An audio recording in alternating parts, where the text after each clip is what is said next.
On today's episode of Locked On Canucks, the Hall of Fame discussion. Former Canuck was snubbed. Who's going to be the next Canuck in the Hall of Fame? Should the number one be in the rafters already? And might it actually be worth to re-sign JT Miller? It is Locked On Canucks on a Tuesday, June the 28th, and it starts now.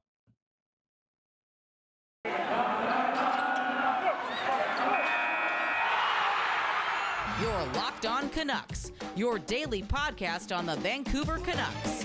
Part of the Locked On Podcast Network, your team every day. Hello, everybody, and welcome back to Locked On Canucks. I'm, of course, your host, Pooney. You can find me at _process sports on Twitter. You can also please follow our show on Twitter at Locked On Canucks. Also, please like and subscribe to our YouTube channel. I also want to thank you for making Locked On Canucks your first listen of the day. We are free and available wherever you get your podcast services. Interesting day today. Kind of the still on the high of the amazing day yesterday, where it was announced that Henrik Sedin, Daniel Sedin, and Roberto Luongo will all be members of the Hall of Fame. They spoke to the media today via Zoom. It was, as expected, very classy, very congratulatory, very professional, as we all know Henrik and Daniel Sedin are. And it continues to just be great to have the outpouring of people's praise and the showering of just the accolades that those three gentlemen do deserve. So, as I mentioned today, we are much going to touch on those three. I do want to bring up the topic of Roberto Luongo's number one, because it's been kind of a polarizing topic to some on Twitter. Might not be the best barometer, but I just want to make. I kind of mentioned yesterday in a very abrasive, emotional response, but today I want to give a bit more of a subdued and factual statement as to why it should be retired. We're gonna break down why it might not be a bad idea for the Canucks to re-sign JT Miller. We'll go through the pros of, because we all know that he's probably going to be traded, but what's the flip side of the argument, and why should the Canucks keep him? And also, we're going to talk about one former Canuck that was snubbed, and in tune, who's the next Canuck going to be in the Hall of Fame? And that's actually where we're going to start this show. Of course, as I just mentioned, we all know yesterday was a great day, a monumentous day. But now the question is, which Canuck is next to be inducted into the Hockey Hall of Fame?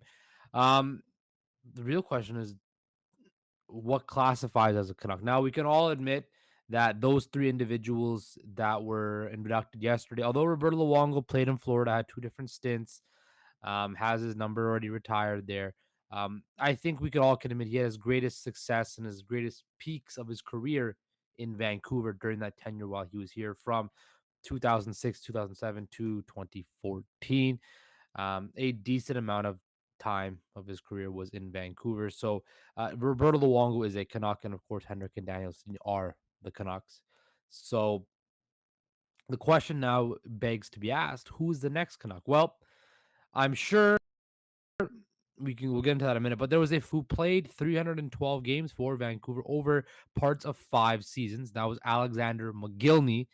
He played for the Canucks from 1995-96 to 99 2000, where he was traded to the Devils, where he went on to win a Stanley Cup. Now, Mogilny, of course, defected from Russia and came over to Buffalo, where he played his first 6 years in Buffalo, and had a very strong season. 92, 93. In 77 games, he scored 76 goals, 51 assists for 127 points. A pure sniper, a pure goal scorer who developed over time into a very strong two-way center. Of course, he finished his career 990 games played for 1,032 points. So he was over a point per game player in the NHL. During his tenure in Vancouver, his first season, 95-96, Of course, it was the beginning of the dark ages of the Canucks during that time, but Mogilny put up 55 goals, 52 assists, um, and 107 points for a Canucks team that was eliminated in the first round of the playoffs that year. He then scored 30 his next year in Vancouver. Had an injury riddled season after that. Scored 18 and then played only 51 games and played 59 um, in the 99 2000 where he scored 14 goals and then was uh, permanently dealt the year after scoring 21 goals in Vancouver. So McGillney will eventually get in. But do we classify Alexander McGillney as a Vancouver Canuck? I'm sure when you ask many out there, he is more so a Buffalo Sabre. He won his cup in New Jersey. So is Al McGillney a real Canuck? I don't think so. And when we're having this discussion, this debate about who is the next Canuck, I think um, somebody that played for the Canucks, sure, but this is somebody who when you think about their career in a retrospective, you remember them as a Vancouver Canuck. I don't think when people think of Alex McGillney, they think of a Vancouver Canuck. They probably think of him as a Buffalo Sabre or a member of the New Jersey Devils in their Stanley Cup winning team. The Canucks were kind of sandwiched in between that, so it probably gets lost because those teams weren't very good that he played for back in the late '90s. So that's the guy who could be the next Canuck, but we don't really classify him as a Vancouver Canuck. People could bring up Elias Pettersson or Quinn Hughes. Um, One would hope they would eventually develop into that. Of course, remember Henrik and Daniel Sedin, it took them, 5, 6 years, a little bit more to what they came out. Yeah, it's almost 7 years well, to develop into all-star players. And Elias Pettersson, Thatcher Demko are all still young. Um, but I don't know if we look at them right now as Hall of Famers. Things could change, but I don't know. I think the more likely answer is the fact that Canucks haven't drafted um, their next Hall of Famer. Um, there has, when you look at this franchise history, the Canucks have never had a guy who um, was drafted and was surefire guy who is, hey, this guy is going to be an all-star every year. This guy is going to be a Hall of Famer. They never had that generational talent. Of course, they had Pavel Bure, um, who was a generational talent, but um, he wasn't pegged in. He was more of an unknown when he first came in with Russia from Russia and all that. And people they've heard all about him, but they never saw him. And now the Canucks have never really had that generational guy who's like, hey, Connor McDavid, Austin Matthews, like, hey, that guy right there is a franchise game changer. That guy right there has Hall of Fame talent. The Canucks never have had a player like that that they've been around to the shoot. The Sedins were taken at second and third overall, but when you look back at that '99 draft, that first round was probably the worst first round draft of all time. There was guys in that first round that never ever played a game in the NHL, which is so going back to this whole who's the next Canuck to be in the Hall of Fame, we don't know. um, like I said, Alexander McGillney will eventually get in, but um, I don't think he's classified as a Vancouver Canuck. It's kind of like the old baseball adage, they wear the cap of the team that they're most well known as, and they get inducted as a member of the Hall of Fame with that cap on. And I don't think Alex McGillney would be inducted with a cap uh, of the Vancouver Canucks, unlike Roberto Luongo and Henrik and Daniel Sedin. So that's that about the Hall of Fame discussion.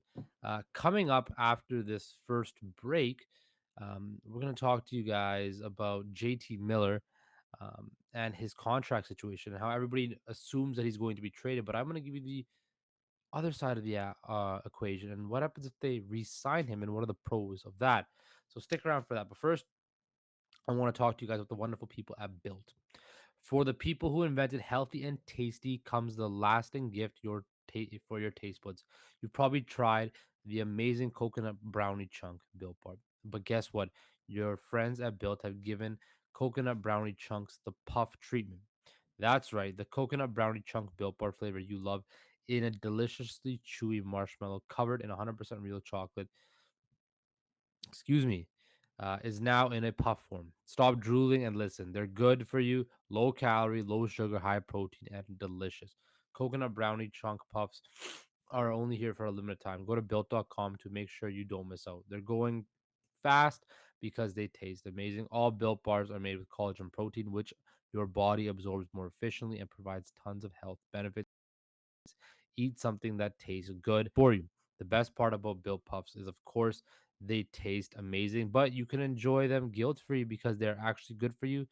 They're the perfect treat, perfect when you got a craving, you need to satisfy your sweet tooth, or if you need a quick, healthy snack. They are an excellent source of protein, delicious coconut, rich, sweet brownie, creamy marshmallow. Stop fantasizing. Get to built.com to order your box of coconut brownie chunk built puffs right now. And there's a special offer. Go to built.com, use promo code LOCKED15 to get 15% off your order. Once again, you locked15 for 15% off. And welcome back to Locked On Canucks, the show that keeps you locked in on all things Vancouver Canucks. Mention, guys, we're gonna dive into the JT Miller saga because yes, although yesterday kind of glur rampant trade rumors of that have picked up, I'll go back to that because as the draft nears, rumors will just increase even more. The temperature is getting hot. Rutherford and Patrick Alvin do with their top score. Will they trade him? Will they acquire a top four defenseman for him? What will they get a draft pick? What will the Canucks do? Now, um, I will have been open from the beginning of this that I want JT Miller to stay, but at the right price. If he's asking for too much, then you have to move on and get whatever assets you can. Now, if I'm the Canucks, he's on an affordable deal. I want a top four defenseman who can slot into my lineup right away. I want pieces that can help my team right now because I'm not trying to stockpile draft picks. I want to proceed forward and try to make the playoffs. But that's not the case for this argument. The argument of this segment is should the Canucks sign JT Miller, who, as I mentioned, was the Canucks' biggest, is their biggest question mark. He's 29 years old, 99 points last year. Now, do we think he is a 99-point player consistently? No. He's a great offensive player. He can score in a bunch of different ways. He's got a nice shot. He can crash the net. He's smart. He's skilled. He's tough. He's a leader. He had 67 assists, sixth in the NHL. And he didn't play. He kind of bounced around on lines. And it's going to be hard if the Canucks move away from him because his production, because 99 points is nothing to sneeze at in the NHL. Um, but the other thing that you're also going to miss is him in the locker room. Now, remember those were reports earlier this year where, maybe him and Bo Horvat don't get along. There's that whole leadership pull and struggle. Well, we know Bo Horvat is a great leader, but I think we all know he's more of the guy who's more quiet, leads by example, where JT Miller has that kind of sandpaper edge to him where, he'll isn't afraid to lash out at people and, speak his mind. Of course, we remember those epic F bombs that he was dropping during the season. Um, Miller kind of plays that Ryan Kessler heart and soul role back in the Sedin years where, Henrik and Daniel led by example, let their work do the talking, where Kessler was that raw energy, emotion, the spark plug that the team needed. So there are a bunch of different reasons why the Canucks should keep JT Miller. The first being he scored 99 points and was their leading scorer. The second is he's going to help this team more than anybody else that comes in the lineup because the chances are when you trade JT Miller, you're not going to get the best player back. The team acquiring JT Miller will be getting the best player in the trade, which will help them in the immediate future, unless barring injury. But in a vacuum, whoever trades for JT Miller, if the Canucks do trade him, will be getting the best player and will be better off than the Vancouver Canucks because the Canucks, let's face it, they're losing their top scorer. It's going to hurt a bit. Now, to keep him, you keep that production. Now, even if he doesn't reach 99 points, he's going to still, put up his 60 plus points. kill penalties, play power play. He will be Mr. Do It All for you, right? And then that allows you, which is I think is integral. It allows you to basically have three deep centers. You have Miller, Pedersen, Horvat, who all can play the wing, and we all know the Canucks don't really have a third line center right now. So even if Miller and Pedersen play on the first line together, it gives them versatility. They have two guys that can win draws, all of that stuff. It's just more options. Um, I think that JT Miller is a winger, but he definitely is a very good centerman and can win faceoffs. And I love the game he plays. So I believe that that would be the options it gives you. And I think optically as well, if you were to keep JT Miller, it shows that you reward guys who, put their body and their self on the line for the Canucks. And it also would be another telling point that, most likely if JT Miller resigns, it will be at a decent cap number where, he left money on the table. So that would again be a coup for Jim Rutherford and Patrick Alvin, who would have once again, we just mentioned Andrei Kuzmenko, but it would be another player who, took less money and bought what they were selling and decided to stick around because he felt that this was the best opportunity for him to win and be successful and live. Now, I could just be talking out of my you know what right now, and that this just makes no sense to any of you, and you want him traded. I think most of Canuck Nation has determined the fact that JT Miller has to go. It makes the most sense because he's 30 years old. He's coming off a career year, and he's probably not going to reach that same plateau again. And he's probably going to be asking for a boatload of money and term, something that the Canucks don't want to do right now. But I'm still optimistic that something can get done, but it's not looking like it. But I just want to lay it out on the table that these are the reasons why um, people want him traded, but these are also the reasons why they should keep him. Leading scorer, leader, gives the Canucks options down the middle, um, and it would be another reason as to why. Patrick Alvin and Jim Rutherford can sell players on staying in Vancouver. So that's that. Coming up after this last break, we're going to touch on uh, the other third, the back to the Hall of Fame discussion, but we're going to talk about Roberto Luongo. And the fact of the matter is that his number one should be retired by the Vancouver Canucks. So stick around for that. And welcome back, everybody, to Locked On Canucks, the show that keeps you locked in on all things Vancouver Canucks. Talked about, wrapped up the Hall of, Henrik Daniel Sedin, Roberto Luongo Hall of Famers. Who is the next Canuck Hall of Famer? We don't know. It's probably not Alexander McGillney, who did play for the Canucks, but is not known as a Canuck. Talked about the pros of JT Miller's, potentially re-signing in Vancouver. And here we're going to talk about Roberto Luongo and how that his number one deserves to be in the rafters, hanging next to um, Trevor Linden, Stan Smeel, Pavel Bure, Marcus Naslin, and Henrik and Daniel Sedin.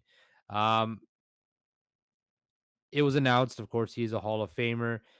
He was, an integral part of those great years here in Vancouver, and quite frankly, simply put, he's the greatest goalie in Canucks history. He's one of the greatest players in Canucks history. I said he's a top three player in Vancouver Canucks history. Henrik and Daniel Sedin and him, and then you can put Bure, Naslin, Linden, whoever, and so forth. He's a franchise leader and wins with 252, shutouts with 38, holds the Canucks record, with 47 wins. That was, of course, in the 06-07 season, where he should have won the Hart Trophy. Not the Hart. Yeah, should have won the Hart Trophy. Should have won the Vezina Trophy. He had the lowest goals against average in a season, which was in 2010-2011. He's fourth in all-time wins, only behind Marty Brodeur, Patrick Waugh, Marc-Andre Fleury. Both Brodeur and Waugh are Hall of Famers. He is as well. Again, top four winning goalies of all time, all from the province of Quebec. A stellar, absolutely stellar.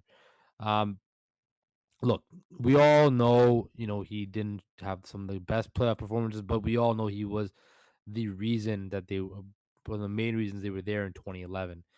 and in those playoffs, all those consecutive seasons. Um,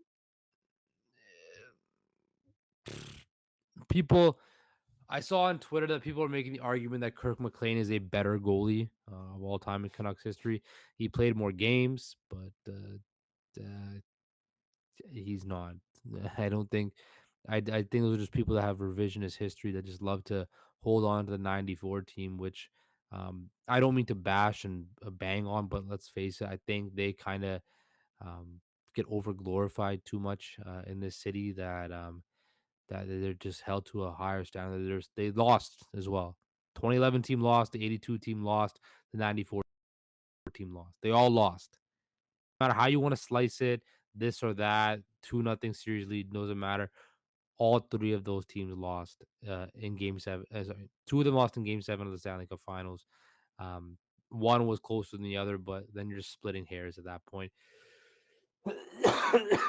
Like I said yesterday, that 2011 team would wax the '94 team. But going back to Luongo, you know, yes, his time in Vancouver ended kind of weirdly. He requested the trade.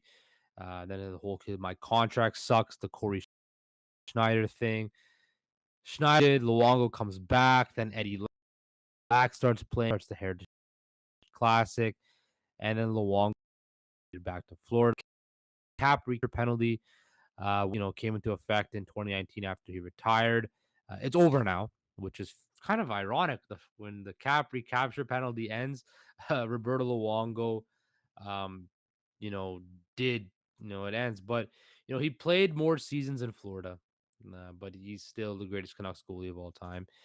Um, and quite frankly, he is how was his first number? He was the first Panther to get his number retired, but that neglect the fact that he needs to have his number retired in Vancouver. There's only 9 players in history of the NHL that have their number retired by 2 teams: Wayne Gretzky, Gordie Howe, Patrick Waugh, Ray Bourque, and Scott Niedermayer. So of course Wayne Gretzky, the great one, his numbers retired pretty much unofficially, everywhere, but Edmonton, L.A., Gordie Howe, of course, Detroit. I think it's Hartford as well.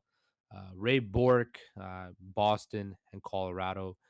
Patrick Waugh, Colorado, Montreal. Scott Niedermayer, Anaheim, and Jersey. So, is Roberto Luongo on the same level as Wayne Gretzky, Gordie Howe, Patrick Waugh, Ray Bourque, Scott Niedermayer? No, they all won some serious hardware. Luongo never did. But when you look at it, especially Ray Bourque and the argument of Ray Bourque played 2 years in Colorado. Of course, he won a cup in Colorado, but he was more known for his time in Boston. Roberto Luongo um, had his best years in Vancouver, um, went to the highest of high, won a gold medal here, went to the Stanley Cup Finals, playoffs. We gave him something he never had in Florida, and that he never ever got back in Florida. Yeah, so he is a Canuck. Francesco Aquilini, do what the right thing is. Fly down to Florida, do whatever you got to do. Call Roberto, tell him, hey, it's your time. Come on home. Come back up here. Come home. Let's have a celebration for you. That number one's going to the Rafters where it belongs. And the chants of Lou will rain down Rogers Arena as they should forever. Because you cannot tell the story of the Vancouver Canucks without talking about Roberto Luongo. Alex Burrows said today when I was listening to his interview, a true competitor, always wanted to get better at his game, and a warrior. And that's exactly what he was. And he was a savior. And quite frankly put, Roberto Luongo deserves to have his number one in the Raptors, and it's going to happen um, this year. And I think it's a matter of time. He's a Hall of Famer, and you know how this organization works. When you get into the Hall of Fame, a la Pavel Bure, your number is going to get put in the Raptors. So that is that. That is today's episode of Locked On Canucks. I want to thank you for making Locked On Canucks your first listen of the day. For your next listen of the day, tune in to the guys at Locked On NHL. They cover the playoffs like no other. Hear the latest news and opinions from the local experts every Monday through Friday. It's free and available wherever you get your podcast services. Guys, take care, stay safe, and we will talk to you tomorrow.